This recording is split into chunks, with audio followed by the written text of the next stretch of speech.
Hi, welcome to Alpha GS. जिसको जुड़ना था जुड़ गया है।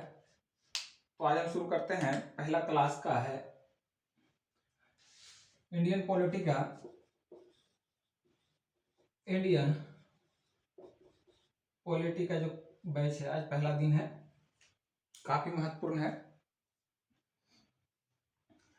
और ये जो है इंडियन पॉलिटी से जो क्वेश्चन आने वाला है, खास करके कोई भी एग्जाम में हो, ये सीएससी हो या स्टेट पीएससी हो या रेलवे हो, रेलवे में भी एग्जाम बहुत पूछता है, सीडीएस हो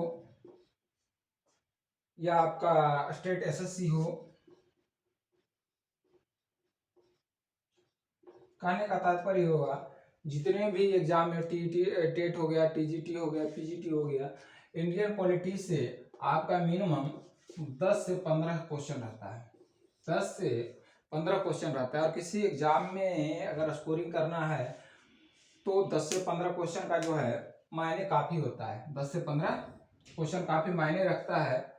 तो हम इस विषय को पढ़ेंगे कि हमारा जो इंडियन पॉलिटी का क्वेश्चन है 10 से 15 क्वेश्चन जो पूछा जाता है, 10 से 15 क्वेश्चन हमारा छूटे नहीं।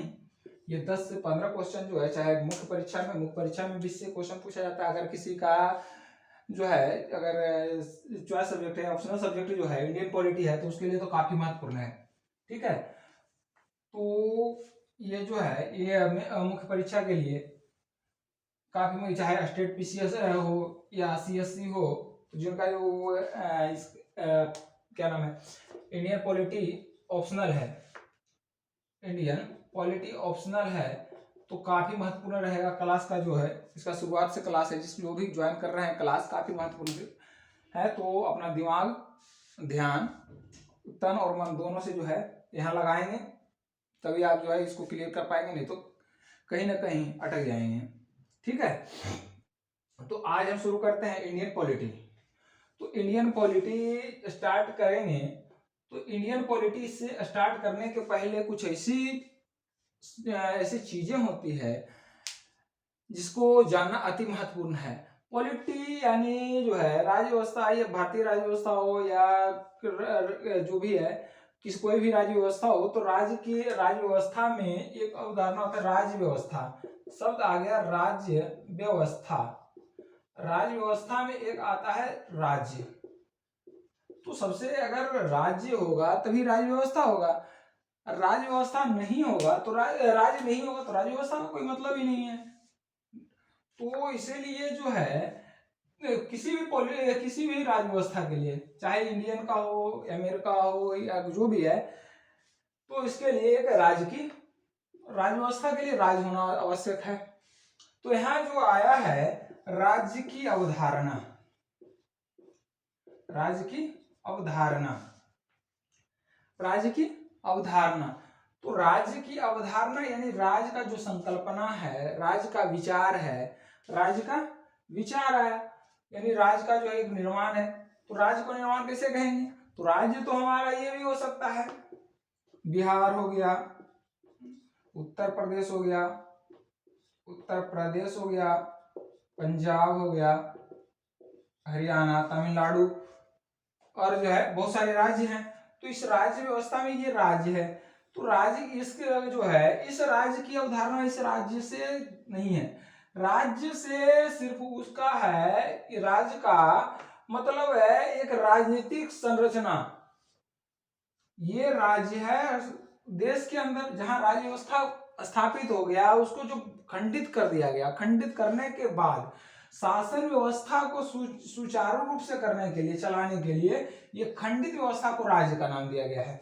जबकि राज्य का जो अवधारणा है एक राजनीतिक संरचना से है,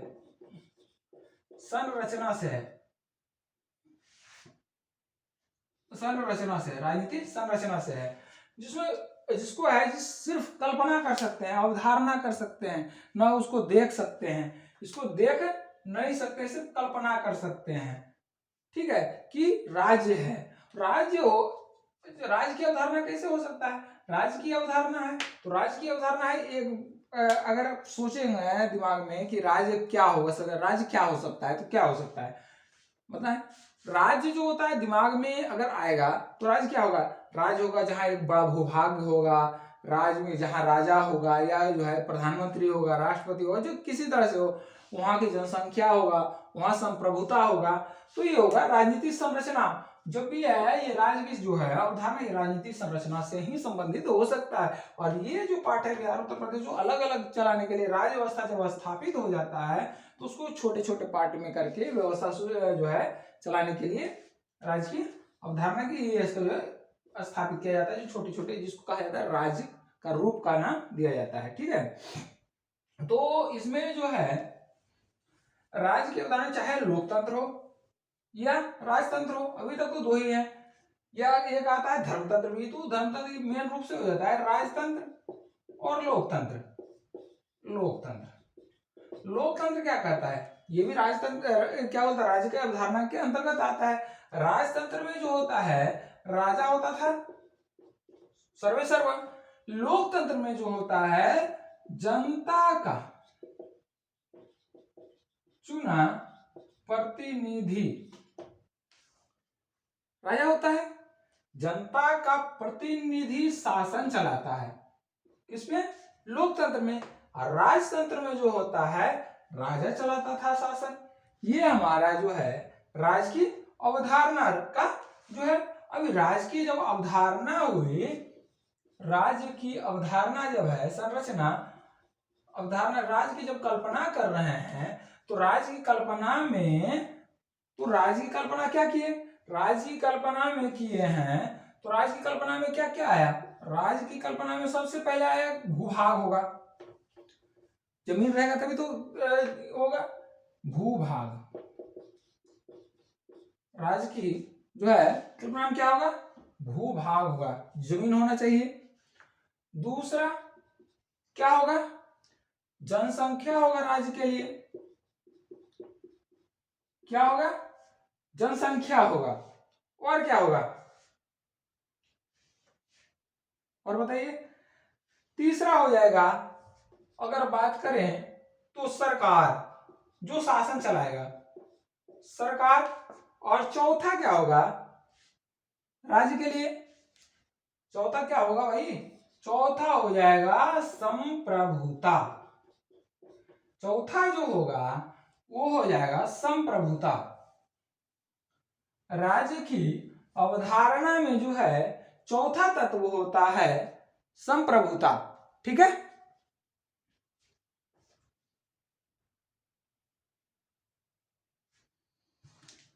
चौथा तत्व संप्रभुता है।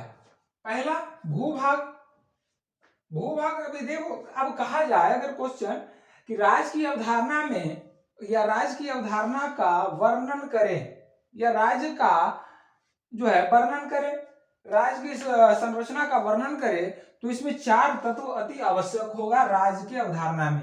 क्वेश्चन अगर वनडे का पूछा जाए, वनडे एग्जाम में, तो क्वेश्चन रहेगा इनमें से सही कौन है, सही कथन का चयन करें, कथन का चयन करें।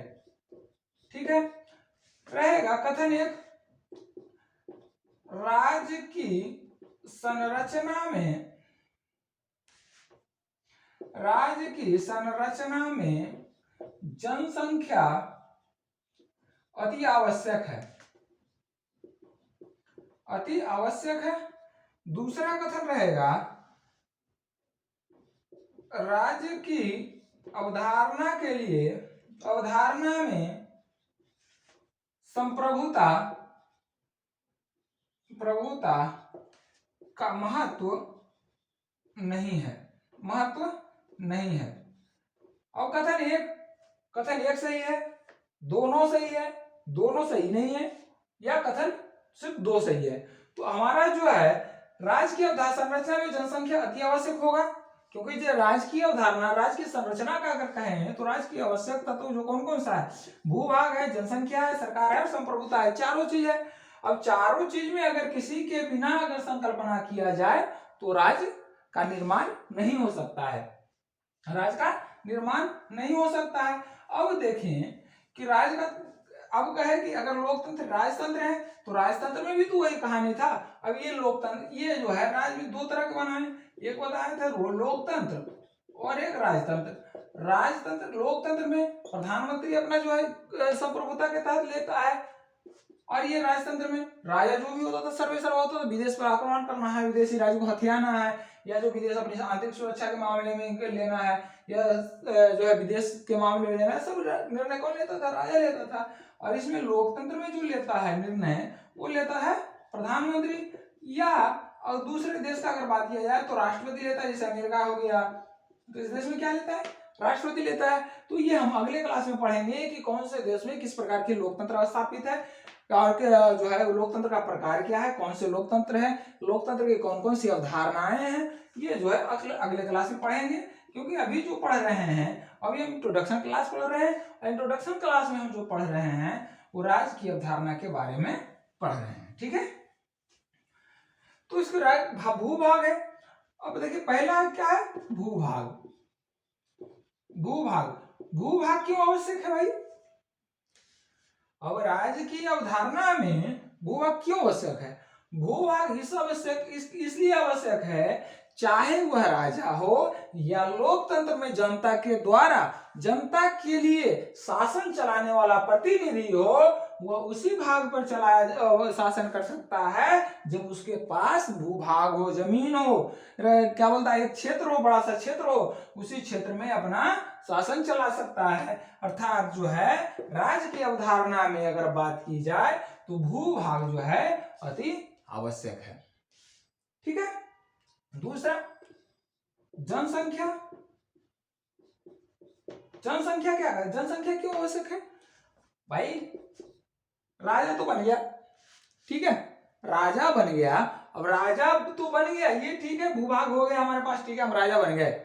लेकिन राजा बनने के बाद राज्य हम किस पे करेंगे? राज्य के चलाने के लिए तो हम अकेले नहीं है ना। अगर ये छोटा सा घर है, ठीक है, ये घर है, घर में भी एक प्रधान होता है, ये मुखिया होता है घर का, इसके अलावा जो होता है जितने भी सदस्य होते हैं राज्य के ही रूप है। अगर घर की बात तो घर का छोटा सा है तो ये भी एक राज्य की संरचना का रूप है। अब जैसे घर में अकेले आदमी हो, ठीक है, तुम्हारे पास घर भी है, ये भूभाग हो गया, चलो भाई भूभाग हो गया। अब ये जो है राजा हो गया। अब अकेले आदमी है, तुम शासन किस पे करोगे? अपने आप पे तो करोगे नहीं, अपने आप को चलाओगे नहीं। तो इसके लिए राज्य की अवधारणा में जनसंख्या का भी काफी योगदान है। अगर कहा जाए तो जनसंख्या के बिना राज्य की अवधारणा करना बिल्कुल निरर्थक होगा। यानी जनसंख्या के राज्य की अवधारणा में जो आवश्यक तत्व है, राज्य की अवधारणा के लिए आवश्यक जो तत्व है, वो जनसंख्या का भी महत्वपूर्ण क्या स्थान है, यानी भूभाग और जनसंख्या, ठीक है। भूभाग भी हो गया, जनसंख्या भी हो गया। अब आ गया 3, सरकार। सरकार, अब सरकार है, भूभाग भी हमारे पास, जनसंख्या भी है। अब जब भूभाग हमारे पास जमीन है, ये जमीन का टुकड़ा है, ठीक है, इस जमीन का टुकड़ा है, या घर का ही ले लो, घर का जमीन का टुकड़ा, ये राज्य है, राज्य की संकल्पना कर लिए, राज्य की संकल्पना में भूभाग का भी तत्व दे दिए, आवश्यक तत्व में भूभाग भी आ गया। अब भूभाग आ गया, उसके बाद चलो भाई इसमें जनसंख्या भी है, जनसंख्या भी है।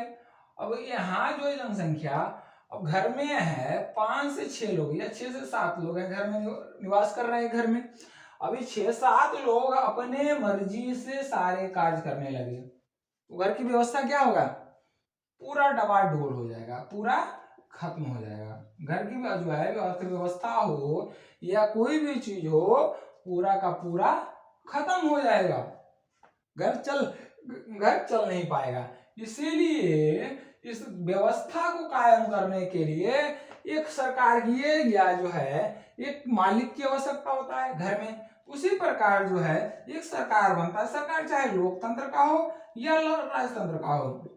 एक अर्थात कहने का तात्पर्य एक राजा बनता है, एक मालिक होता है जो चलाता है। जैसे राजतंत्र में राजा होता था, मालिक होता था, उसके अनुसार ही शासन चलता था, तभी तो बड़े भूभाग पर शासन करता था। हमारे अशोक ले लीजिए, चंद्रगुप्त मौर्य ले लीजिए, भारतीय इतिहास अगर पढ़ेंगे तो अशोक हो गए, चंद्रगुप्त मौर्य, और बहुत सारे राजा हैं, चाहे प्राचीन इतिहास में हो, मध्यकालीन भारत में हो, या फिर आपको जो है आधुनिक भारत में आज लोकतंत्र स्थापित हो गया।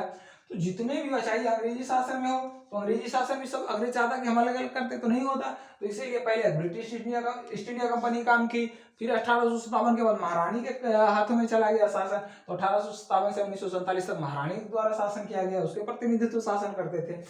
तो सरकार की अति आवश्यक होता है, किसी भी राज्य की अवधारणा में सरकार एक आवश्यक तत्व की गिनती में आता है, ठीक है। उसके बाद जो चौथा तत्व है बहुत इंपॉर्टेंट है, चौथा तत्व एक आता है संप्रभुता। संप्रभुता, अब संप्रभुता है, संप्रभुता राज्य के आवश्यक तत्व में क्यों जो है महत्वपूर्ण है?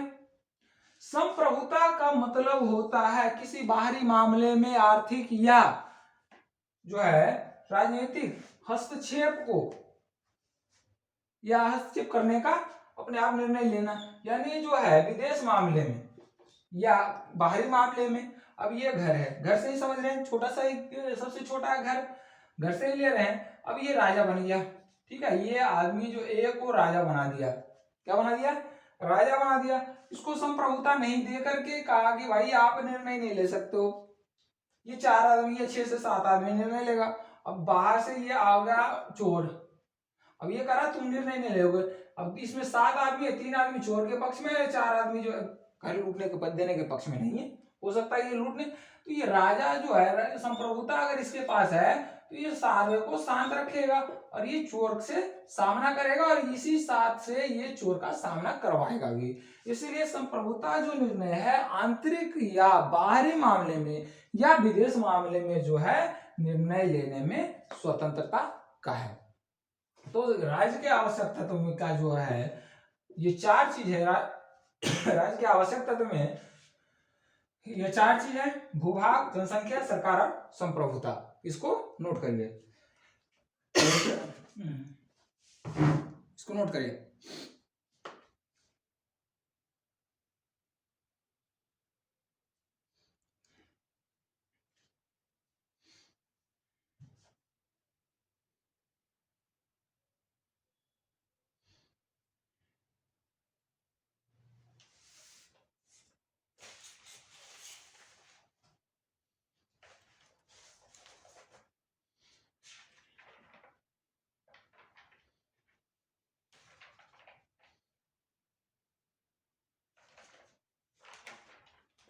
चलिए हो गया, चलिए आगे।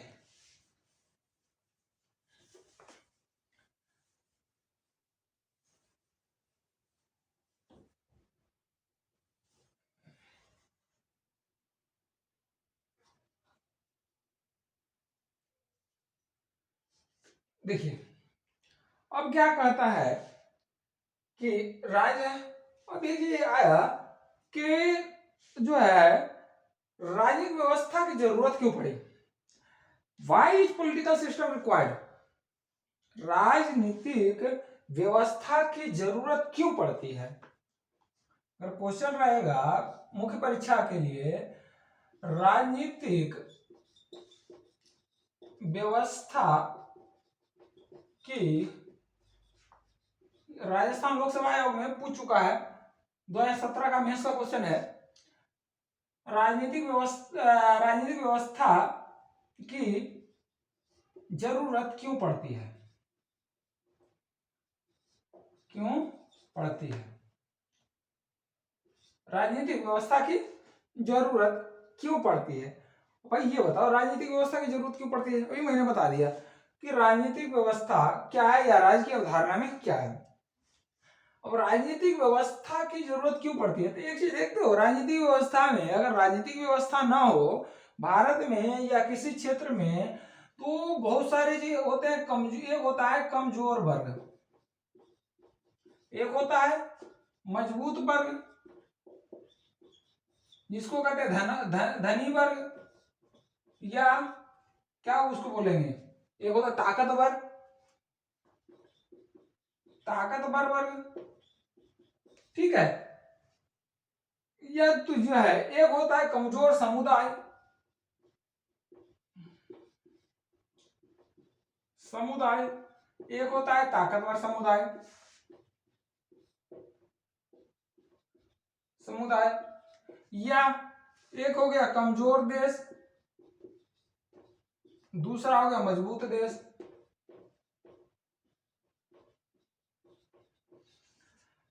तो यहाँ जो है ज्यादा देश का जो है देश में जाएंगे यही वर्ग में ही जाएंगे, ठीक है। तो क्या होता है कि अगर राजनीतिक व्यवस्था स्थापित करना है, राजनीतिक व्यवस्था यानी राज्य में, राज्य हमारा है, राज्य का आवश्यक तत्व हमारे पास चार है, आवश्यक तत्व जो है वो पूरे हैं, इसके बावजूद हम राज्य को सुव्यवस्थित ढंग से नहीं चला सकते हैं। क्यों? राज्य को सुव्यवस्थित ढंग से चलाने के लिए राजनीतिक व्यवस्था की जरूरत पड़ती है। पर क्यों राजनीतिक व्यवस्था की जरूरत पड़ती है? ठीक है, राजनीतिक व्यवस्था की जरूरत पड़ती है। तो जैसे अभी है राज्य में कमजोर वर्ग के भी लोग निवास करते हैं, मजबूत वर्ग के भी लोग निवास करते हैं, या ताकतवर के लोग, धनी भी है तो गरीब लोग भी निवास करते हैं, ठीक है।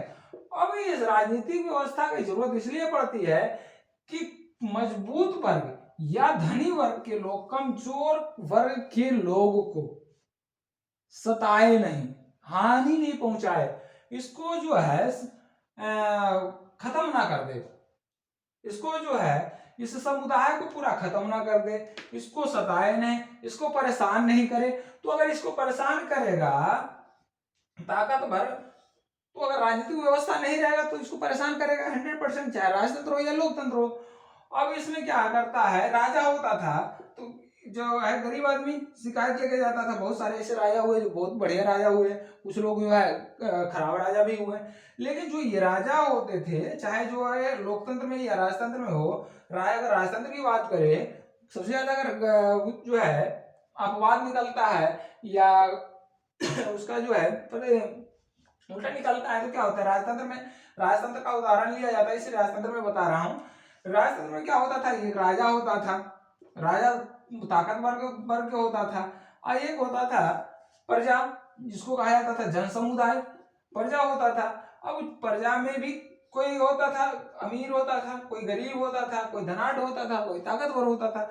अब इसमें भी जो होता है बहुत सारे ऐसे राजा हुए हैं जो अमीर वर्ग के द्वारा या जो है धनी वर्ग के द्वारा प्रजा को सताइए आ जाता था शिकायत लेने इसके पास। अब राजा जो है, कुछ लोग राजा तो इसके अमीर के पक्ष में फैसला सुनाता था और कुछ जो है प्रजा के पक्ष में फैसला सुनाता था। जबकि अगर कहा जाए तो प्रजा के हक में ही, यानी जो सताया गया था कमजोर वर्ग के, उसी के हक में फैसला सुनाया जाता था।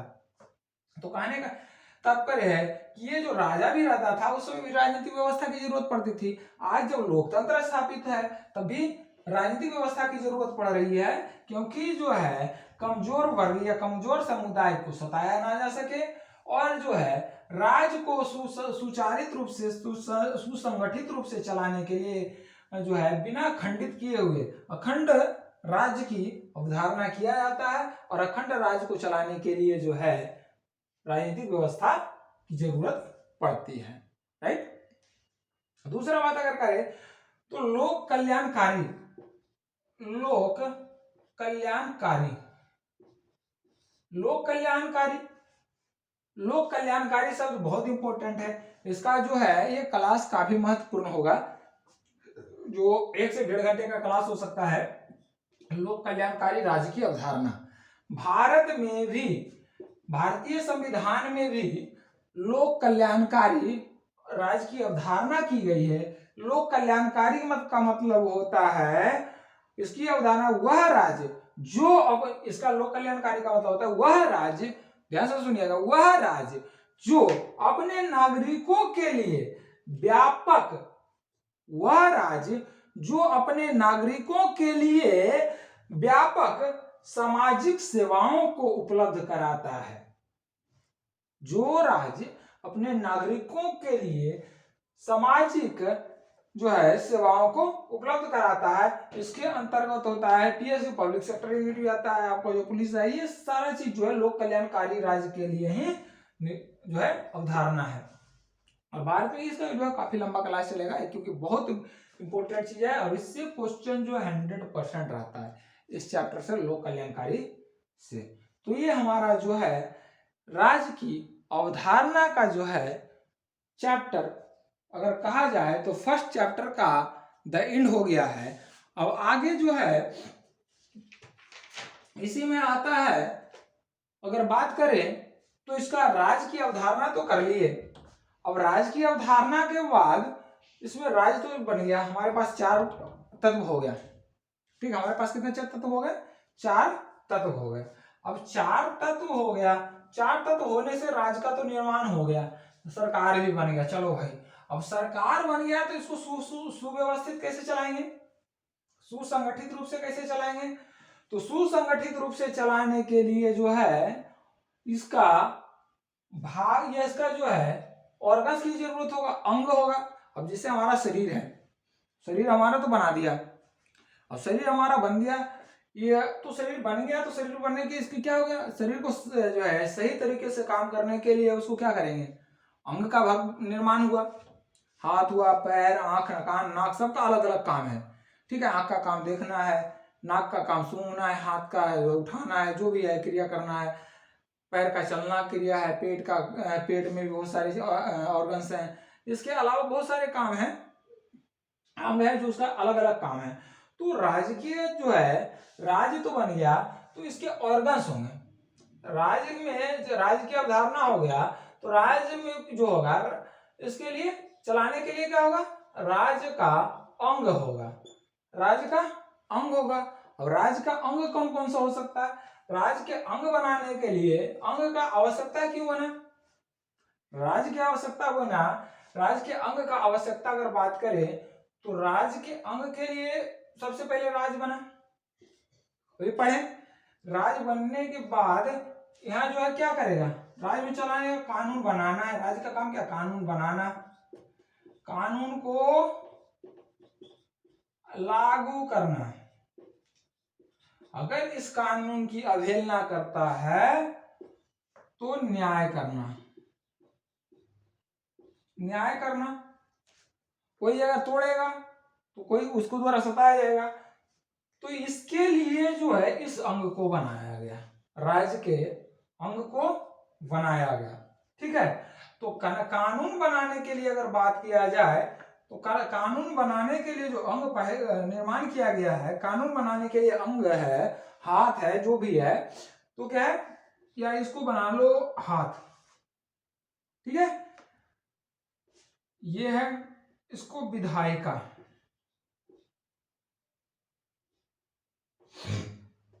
विधायिका, विधायिका जिसको कहा जाता है लेजिस्लेटिव, लेजिस्लेटिव। ठीक है, दूसरा जो आता है कानून को लागू करता है। कानून को कौन सा लागू करता है, कानून को जो लागू करता है वह कहलाता है कार्यपालिका, इसको अंग्रेजी में कहता है एक्सिक्यूटिव। ठीक है, और तीसरा जो आता है अंग महत्वपूर्ण, 3 चीज है, कानून बनाना, कानून को सुचारू रूप से चलाना, और अगर कानून की कोई अवहेलना करता है तो उसे दंडित करना या न्याय देना। ठीक है, तो चौथा जो आता है वो जुडिशरी आता है, जिसको कहा जाता है न्यायपालिका, न्यायपालिका, जुडिशियरी, जुडिशियरी का विधायिका, कार्यपालिका और न्यायपालिका। अब एक एक पर हम चर्चा करते हैं। ठीक है, नोट कीजिए।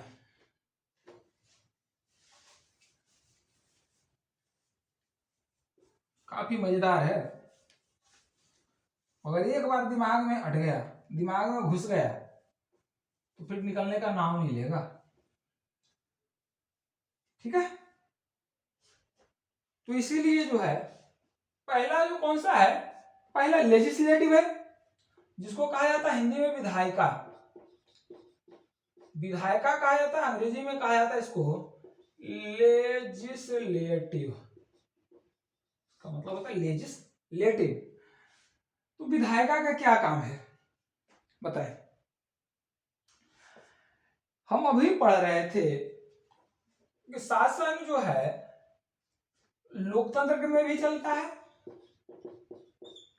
राजतंत्र में भी चलता है और धर्मतंत्र में भी चलता है। ठीक है, धर्मतंत्र में भी चलता है। लोकतंत्र में क्या होता है, पहले लोकतंत्र में लास्ट में, क्योंकि अभी लोकतंत्र है। राजतंत्र में होता है, राजतंत्र में शासन कौन चलाता था, राजा चलाता है। शासन किसके द्वारा चलता है, राजा द्वारा।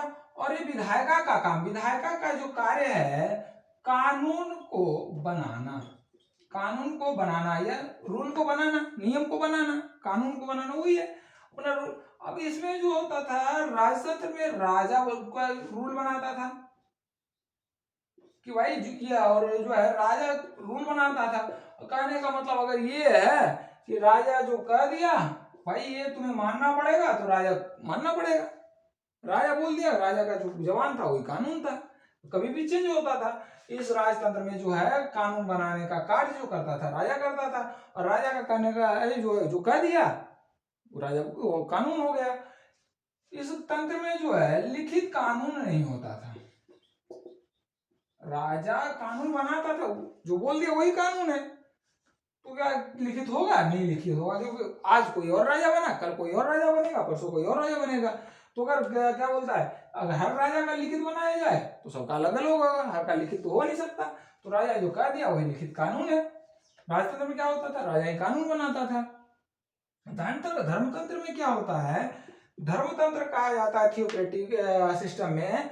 थियोक्रेटिक सिस्टम में ये कहा जाता है कि जो वाद जो है धर्मतंत्र है, यानी धर्म शास्त्र के अनुसार या धर्म ग्रंथ के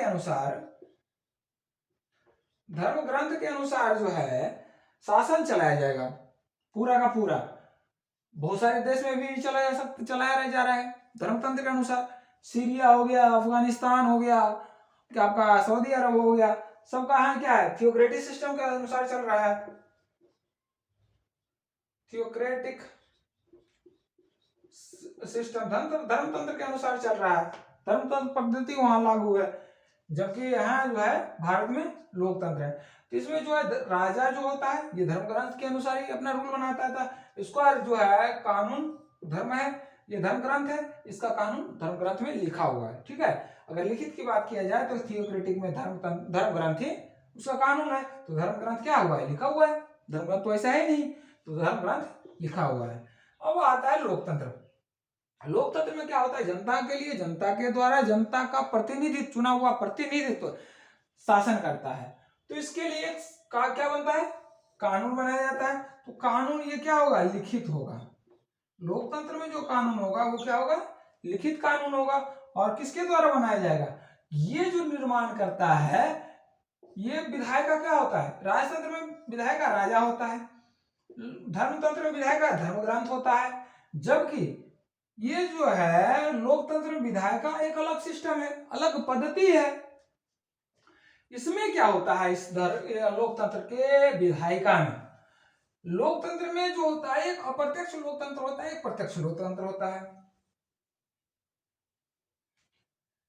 वो भी आगे बताएंगे पूरा विस्तार से।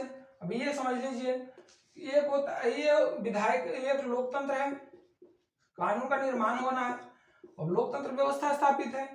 लोकतंत्र एक है डायरेक्ट सिस्टम है, एक इनडायरेक्ट सिस्टम है। डायरेक्ट हो गया, इनडायरेक्ट हो गया, इनडायरेक्ट हो गया। ठीक है, डायरेक्ट सिस्टम में क्या होता है, प्रत्यक्ष रूप से है। तो इसमें जो है कानून बनाने के लिए जनता का सीधा सहमति लिया जाता है, जनता का सीधा या प्रत्यक्ष रूप से सहमति लिया जाता है, डायरेक्ट रूप में सहमति लिया जाता है। जबकि अगर बात किया जाए इनडायरेक्ट सिस्टम में, तो इनडायरेक्ट सिस्टम इसलिए लागू किया जाता है कि ये जो डायरेक्ट सिस्टम है वो बहुत कम लोगों के बीच अगर सहमति प्रकट किया, अब जैसे है बहुत सारे लोग हैं, 1000 या 1 लाख, 1 लाख लोगों के बीच में भी अगर है तो 1 लाख लोगों के बीच में भी लिया जा सकता है सहमति। लेकिन अगर बात करें 1 करोड़ तो बहुत ज्यादा सिस्टम हो जाता है, बहुत ज्यादा जनसंख्या हो जाता है, तो डायरेक्ट रूप से वहां जो है सीधा सहमति नहीं लिया जा सकता है। तो इसके लिए एक आया जन प्रतिनिधि प्रणाली, जन प्रतिनिधि प्रणाली, ठीक है, जन प्रतिनिधि प्रणाली जिसको कहा जाता है इनडायरेक्ट सिस्टम में। तो जन प्रतिनिधि प्रणाली में जो होता है उसमें जनता के द्वारा, जनता से के बीच से चुना हुआ प्रतिनिधि जाता है जो विधायिका में जाता है कानून बनाने के लिए। तो ये इनडायरेक्ट रूप में हो गया, और ये डायरेक्ट रूप से जनता का सीधा सहमति ले लिया जाता है। ये जो प्रक्रिया स्थापित है ये स्विट्जरलैंड में है, ध्यान रखिएगा, वनडे क्वेश्चन में पूछा जाता है स्विट्जरलैंड। और इसमें भी जो है दो तरह का है जनमत, इसमें जो है एक होता है पहल प्रक्रिया जिसको इंटिएटिव कहा जाता है, पहल सिस्टम, एक हो जाता है रेफरेंडम जिसको कहा जाता है रेफरेंडम, जनमत संग्रह, जनमत संग्रह इसमें अपनाया जाता है। डेमोक्रेसी में, इनडायरेक्ट डेमोक्रेसी में इसमें क्या है विधायिका, इसमें विधायिका, इसमें भी कानून डायरेक्ट बन रहा है, चाहे पहल प्रक्रिया हो या जनमत संग्रह, डायरेक्ट जनता की सहमति लिया जाता है। लेकिन विधायक ये जो है इनडायरेक्ट सिस्टम में विधायिका के लिए सदस्यों का चुनाव होता है, सदस्यों का चुनाव होता है। वर्तमान लोकतंत्र में सभी देशों में जितने जहां भी लोकतंत्र स्थापित है वहां द्विसदनीय व्यवस्था लागू है, ठीक है, द्विसदनीय व्यवस्था लागू है। एक जो होता है उच्च सदन और एक होता है निम्न सदन, एक होता है उच्च सदन और एक होता है निम्न सदन। जो निम्न सदन होता है, निम्न सदन का जनप्रतिनिधि जो होता है वो सीधे जनता के द्वारा चुना जाता है, सीधे जनता के द्वारा चुना जाता है, ठीक है, सीधे जनता के द्वारा चुना जाता है। जबकि उच्च सदन में अगर बात की जाए तो उच्च सदन में जनता के द्वारा प्रत्यक्ष रूप से चुने हुए सदस्य इसमें नहीं जाते हैं, जबकि निम्न सदन में जनता के द्वारा जनता के द्वारा चुने हुए प्रतिनिधि सीधे तौर से जाते हैं, ठीक है। अगर भारत की बात की जाए, हटा दो उसको, अगर भारत की बात की जाए तो यह जो है भारत में, इंडिया में भी दो सदनीय व्यवस्था है, पहला उच्च सदन और दूसरा निम्न सदन। उच्च सदन कौन सा है, राज्यसभा है, और निम्न सदन लोकसभा है, ठीक है। लोकसभा के सदस्य चुने जाते हैं किसके द्वारा, जनता के द्वारा चुने गए प्रतिनिधित्व होते हैं। इसमें इनडायरेक्ट रूप से चुना जाता है। इसमें जो है इसकी सदस्यों की संख्या कितने हैं, अभी जो वर्तमान चुनाव होता है 545 पर होता है, प्लस 2 एंग्लो इंडियन चुनाव होता है, एंग्लो इंडियन राष्ट्रपति मनोनीत करता है। इसमें जो होता है 243 पे होता है, 12 सदस्य जो है 12 सदस्य इसमें राष्ट्रपति, इसका जो है 250 है, और 12 सदस्य राष्ट्रपति के द्वारा मनोनीत किया जाता है राज्यसभा में, और 2 सदस्य एंग्लो इंडियन जो होता है किसके, लोकसभा में राष्ट्रपति के द्वारा मनोनीत किया जाता है। तो चुनाव जो होता है, अगर विधायिका का बात करें तो विधायिका का जो चुनाव होता है, सदस्य जो होता है लोकसभा का सदस्य और राज्यसभा के सदस्य, ये दोनों मिलकर, ये दोनों का सदस्य जो बहुमत होता है, बहुमत दल, एक आता है बहुमत। अब चुनाव हुआ, चुनाव होने के बाद जो 2 पार्टी, अभी भारत में 2 तरह का, भारत इंडिया का ही ले लेते हैं, इंडिया में 2 तरह का 2 पार्टी है अभी सेंट्रल पार्टी, कौन कौन सा है, एक यूपीए है, एक एनडीए है, एनडीए का सरकार अभी चल रहा है वर्तमान समय में, एक यूपीए है और एक एनडीए है। तो ये जो है जो संगठन या जो राजनीतिक तंत्र जो है बहुमत में होगा, यानी जिसके पास बहुमत होगा, विधायिका के लिए वही अपना सदस्य चुन सकता है। यानी लोकसभा राज्यसभा के सदस्य जो बहुमत में होते हैं वही विधायिका में जाते हैं और देश के लिए या जो है देश की व्यवस्था के लिए कानून का निर्माण करते हैं। यह हमारा विधायिका सिस्टम हुआ। ठीक है, विधायिका और जो सिस्टम है विधायिका,